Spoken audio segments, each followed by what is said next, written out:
So we're going to talk about how much financial advisors cost and how they get paid. Before I dive into that, I'm just going to say that if you think a financial advisor is working with you for free or that you're getting some smoking deal, just know that the odds of that being true are like crazy low. In fact, I've had so many people say to me like, oh, I think my advisor is working with me for free. They also have my dad's account. Or, oh, like I met my advisor through my bank. Like I don't think they're charging me right now. That has been true exactly 0% of the time. What has been true 100% of the time is the advisor is totally getting compensated, but the client just doesn't know about it. We're going to talk about how that works. So in terms of how financial professionals get paid, there are two big buckets, product and fees. Now on the product side, this is where a lot of the confusion happens. With mutual funds, there are like 8 ways to Sunday that financial professionals can get paid. That's probably a topic for another video.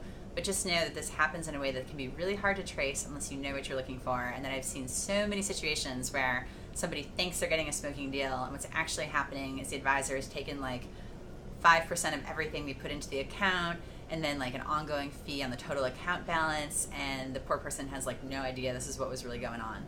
And it's all available if you like really go digging, but if you don't know what you're looking for, it can be hard to figure out. Another way is through commissions on insurance.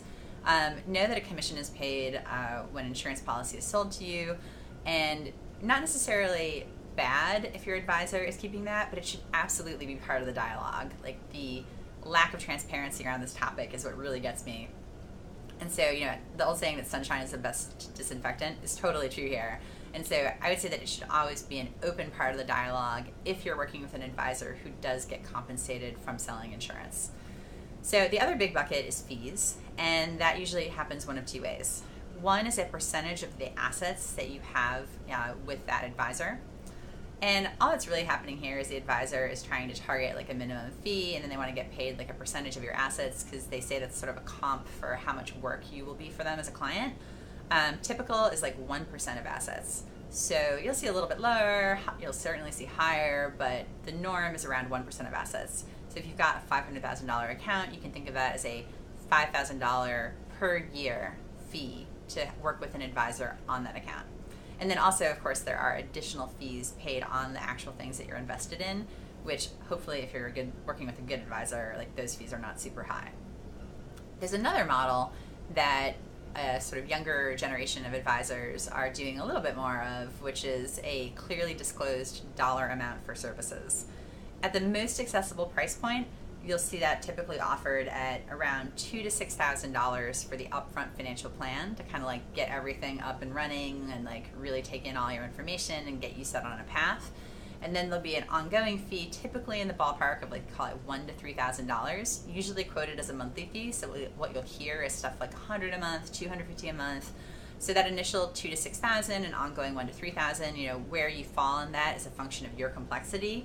And whether you have anything a little like unusual or more complicated going on with your personal financial situation.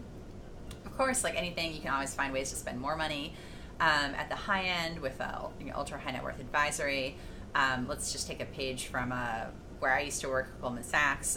In their publicly available data, you can see that for their comprehensive advisory services, they charge a minimum of $50,000, but it's starting at 1% of assets that you have with them, but in no event less than $50,000 for comprehensive advisory services, which ironically are actually not comprehensive because they don't include any of the investment management fees or the spreads or markup or markdowns that you would pay them. So called comprehensive, but not really. But just know that that piece of the pie starts at $50K at the high end. So that gives you some idea of kind of like what things cost. We're going to close by sharing like one question that you can ask somebody to try and get a sense of like how they work and what their deal is. I would suggest that you sit down with whoever you're thinking of working with or currently working with if you don't already know for sure, and say to them, can you please walk me through all the ways that you, your firm, or any affiliated companies or people get paid from client work?